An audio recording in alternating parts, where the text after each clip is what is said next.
Good morning everyone, welcome back to my channel. তো নিয়ে এলাম তোমার সাথে আরও একটা নতুন ব্লগ শেয়ার করতে।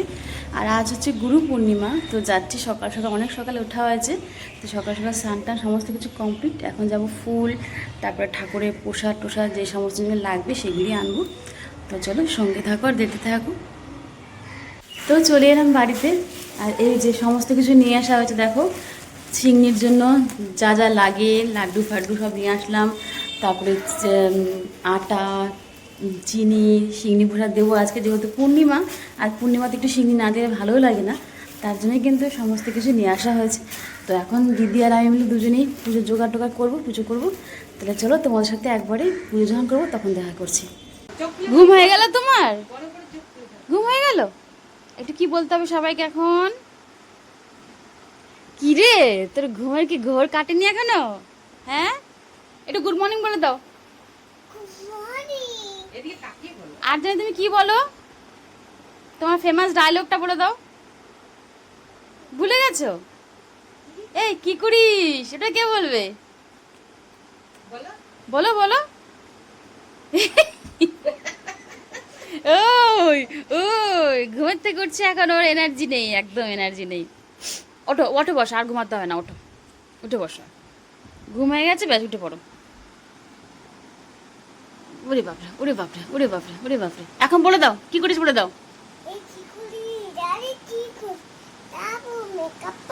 যাবো মেকআপ, আর কি করতে হবে? চ্যানেলটাই কি করতে হবে? লাইক করে দাও, বাই। আর সবাইকে একটু ফ্ল্যাঙ্কিস করে দাও, ভালো করে করে দাও।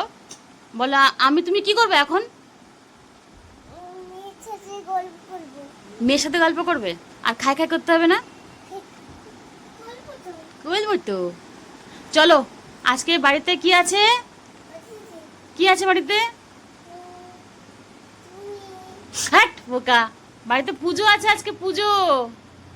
চলো তাড়াতাড়ি স্নান টান করে নাও, স্নান টান করে তারপর আমরা পুজো করব, কেমন? ঠিক আছে? হুম, পড়ে গেছো তুমি? ঠিক আছে, বাই করে সবাইকে বাই করে দাও ভালো করে। এদিকে তাকিয়ে করো। আর দিদি এদিকে দেখো গুনগুনের জন্য সকালের খাবার রেডি করছে, আর ওকে আজকে আম দেওয়া হবে। আর গুনগুন কিন্তু, জানি না অন্য বাচ্চারা এই বয়সে আম খায় কি না, তবে গুনগুন একদমই খেতে চায় না। ও কিন্তু কোনো ফলই খেতে চায় না, ওকে বলতে গেলে এভাবে খাবারের মধ্যে দিয়ে দিয়ে খাওয়াতে হয়। শুধু কলাটা খায়, আপেল এমনি নিয়ে খেতে খুব, মানে হয়তো এক পিস নিল, হাফ ফেলিয়ে দিল। তার জন্য ওকে আপেলও কিন্তু এভাবে খাবারের মধ্যে দিয়ে খাওয়ানো হয়। আর আম তো এভাবেই করতে হয়, ও এমনি আম খাবেই না। হয়তো কোনো সময় খেলার ছলে হয়তো একটুখানি বললাম যে আমটা খাও, তো জাস্ট আমের মধ্যে একটুখানি দাঁত বসাবে, মানে এক কামড় নেবে, তারপরে আর আম মুখেও দিবে না। সেই জন্যই কিন্তু ওকে মাঝে মধ্যে আম খাওয়ালে পরে এরকম স্যালাক্সের মধ্যেই খাওয়ানো হয়। তার জন্যই কিন্তু বাড়িতে স্যালাক্সটা সবসময় রাখা হয়, যাতে ওকে এটা মানে অন্য কোনো ফলের সাথে বা বাদামের সাথে এরকম করে মাঝে মধ্যে দিই, বা মাঝে মধ্যেও ভাতও খায় অ্যাকচুয়ালি। তো যাই হোক, সকালে ওকে আগে খাইয়ে দিতে হবে, কেন ওকে স্নান টান করিয়ে আজকে ইচ্ছা আছে ওকে একটু শাড়ি পরাবো, সুন্দর করে সাজিয়ে গুছিয়ে তারপরে কিন্তু ও পুজো করতে বসবে। কেন আমরা যখনই পুজো করি, গুনগুন কিন্তু সাথে সাথে চলে আসে আমাদের সাথে পুজো করতে। তার জন্যই ওকে আগে সুন্দর করে চান টান করিয়ে খাইয়ে দাইয়ে দিয়ে স্নান করাবে, তারপরে সাজিয়ে গুছিয়ে তারপরে সবাই মিলেই আমরা একসাথে পুজো করব। তো তাই জন্য ভাবলাম কি তোমাদের সাথে একটুখানি শেয়ার করি যে গুনগুন সকালে আজকে কী খাচ্ছে। আর এরকম কিন্তু মাঝে মধ্যে ওকে আমটা খাওয়ানো হয়, কেন বেশি খাওয়াই না আমটা, আম তো এমনিতে খুব গরম। আর গুনগুনের কিন্তু প্রচুর গরম, বলতে গেলে ওর একটুও মানে সহ্য হয় না শরীরে গরমটা, আর হাতে হাতে র্যাশ বেরিয়ে যায়, এমনিতেই গরমে ঘামাচি হয়ে যায়। তার জন্য ওকে আমটা খুবই কম দেওয়া হয়, হঠাৎ হয়তো মাঝে মধ্যে একটু দিলাম, যেহেতু বছরের ফল একদম না দিলেও হয় না, তার জন্যই কিন্তু এরকম করে একটু একটু দিতে হয়। তো এখন এখন দিদি গুনগুনকে খাইয়ে দিবে, আর ও দেখো যে দোলনাতে বসে বসেই খায়। এখানে এলে কিন্তু ওর দোলনার আবদারটাই সবসময় আগে থাকে, যে ও দোলনাতেই সমস্ত কিছু করবে, খাওয়া দাওয়া সমস্ত টাইমটা ও দোলনাতেই কাটায়। আর ও এখানে আসলে পরে এই জিনিসটা আমাকে করে দিতেই হয়, কেননা ওর বাড়িতে তো এরকম করে জানলার মধ্যে দোলনার সিস্টেমটা নেই, তার জন্য আমি ওকে শাড়ি দিয়ে বানিয়ে দিই। তো যাই হোক, ওকে ভালো রাখার জন্য, খুশি রাখার জন্য যেটা বলে আমি সেটাই চেষ্টা করি করার। তো দেখো দিদি গুনগুনকে এখানে খাইয়ে দিচ্ছে। তো একবারে এখন চলো পুজোতে চলে যাই। আর এখন আমি সব ঠাকুরকে তিলক করিয়ে দিচ্ছি, আর এদিকটা কিন্তু মোটামুটি অনেকটা কাজ আমি আগিয়ে নিয়েছি। অবশ্য দিদিও আমাকে অনেকটাই হেল্প করছে। তো যাই হোক, দুজনে মিলে পুজো করলে না অনেকটা তাড়াতাড়ি হয়, আর সুন্দর করে করাও যায়। আর এখানে আমি এখন ঠাকুর দেখে তিলক করছি। দিদি কিন্তু এখনও সিংনি প্রসাদ বানানোর বাকি আছে, তারপরে ঠাকুরের নৈবেদ্য, ঠাকুরের ফল কাটা, এখনও কিন্তু অনেক কাজ বাকি আছে। এমনিতেই তো বৃহস্পতিবার পড়েছে, তারপর আবার পূর্ণিমা, মানে এত ভালো একটা দিনে যে পড়েছে পূর্ণিমাটা, তার জন্য বেশি ভালো লাগছে। তো সেই জন্যই কিন্তু ভাবলাম যে পূর্ণিমা যখন পড়েছে, ঠাকুরকে তো, নারায়ণ ঠাকুরকে তো সিংনি প্রসাদ ভোগ চড়াতেই হবে। আর এমনিতে তো মাঝে মধ্যে আমি নৈবেদ্য দিই, তোমরা অনেকেই দেখেছো হয়তো, বৃহস্পতিবার কিন্তু আমি বেশিরভাগই চেষ্টা করি নৈবেদ্য দেবার। তো এখানে আমি ঘরটা সাজিয়ে নিচ্ছি, যতক্ষণ দিদি গুনগুনকে রেডি করা আছে ততক্ষণ আমি এদিককার কাজগুলো করে নিচ্ছি। তারপরে যখন ও আসবে তখন দুই বোন মিলিয়ে আমরা পুজো করবো। তাহলে চলো সঙ্গে থাকো, আর আমি যতটা চেষ্টা করছি একটু শেয়ার করার, সবটা শেয়ার করছি না পুরোটা, তাহলে অনেকটা বড় হয়ে যাবে ভিডিওটা। তার জন্য যেটুকু পারলাম সেটুকু শেয়ার করলাম, আশা করছি তোমাদের ভালো লাগবে। আর সঙ্গে থাকো আর দেখে থাকো কী করছি না করছি।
ধীরে ধীরে বহিতেছে মলয় আকাশ, লক্ষ্মীরে লইয়া বামে দেব নারায়ণ, মলয় পর্বতে করে সুপিয়ালা হেনকারী বিনা হাতে নারদ মহামুনি, বসে করে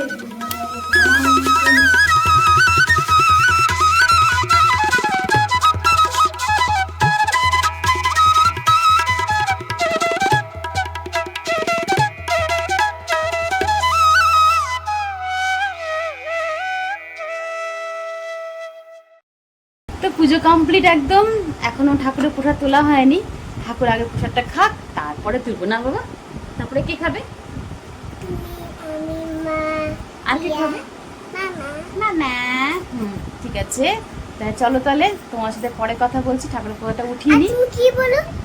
এ কি করলি? আরে কি করলি? দাবু মেকআপ পক। বাহ, আর তুমি কি বললো? এ টিকুলিস এরকম বললো? ঠিক আছে, চলো তাহলে পরে কথা বলছি। আগে প্রসাদটা তুলি, প্রসাদটা খাই, তারপরে আজকে কি রান্না করবো না করবো সবটাই দেখাবো। তুই কোথায় যাচ্ছিস? আর তাড়াহুড়া তোর। আচ্ছা, জামা কাপড়টা তোকে খুলে দিই না বাবা, গরম লাগছে এখন? ঠিক আছে, দেখো তো গুনগুনকে কেমন লাগছে, দেখো শাড়ি পরে কি ভালো লাগছে না, কিন্তু ও পড়তে যাচ্ছে না, ও বলে খুলে দিবে, গরম লাগছে খুলে দিবে। তাই অনেক অনেক রিকোয়েস্ট করে পরিয়ে রাখা হয়েছে, তবে এখন খুলে দিতে হবে, ও আর রাখতে যাচ্ছে না। তাই চলো তোমার সাথে পরে কথা বলছি, টাটা। তো ঠাকুরের প্রসাদ তোলা হয়ে গেছে, আর দেখো এখানে নিয়ে নিয়েছি চাল কলা মেখেছিলাম নৈবেদ্যটা, এখানে লাড্ডু, আম আর সিংনি প্রসাদ আর রয়েছে খই। যাই হোক, আমার তো সিংনি প্রসাদ ভীষণ পছন্দ। আর যে সকল সাবস্ক্রাইবাররা দেখছো তাদের সকলের জন্যই কিন্তু প্রসাদ এটা ধরো, ধারে কাছে থাকলে তবু ডাকতে পারতাম, কিন্তু আমার প্রত্যেকটা ভালোবাসা মানুষই দেখো দূরে দূরে থাকে।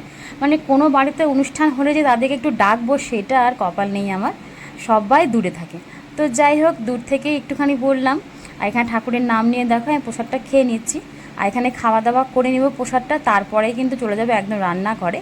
আর আজ যেহেতু নিরামিষই করতে হবে, যেহেতু বাড়িতে পুজো ছিল আর পূর্ণিমা, এমনিতে পুজো না করলে পূর্ণিমার দিন নিরামিষটা খাওয়া হয় না, তবে বেশিরভাগই চেষ্টা করি পূর্ণিমার দিন কিন্তু পুজোটা করার, মানে একটুখানি সিংনি ভোগ দিয়ে পুজো করার।